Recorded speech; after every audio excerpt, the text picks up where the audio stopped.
Hey guys, welcome back to the channel. In this tech tutorial video we're going to explain how you can fix the VPN button not showing issue or VPN button disappeared issue in the Brave browser in 2026. So let us dive into this.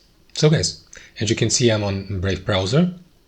What you will need to do, guys, is navigate to your browser settings first, because as you can see there's no VPN button here on the top right. You will need to click into these three lines here and select settings from that menu, and then guys you'll be redirected to your settings here. What you want to do next is click into appearance, and from there navigate to customize your toolbar, and here on the left hand side enable the VPN button, and the VPN button should be available in the top right. You can also disable it back again, and that's how it works, guys.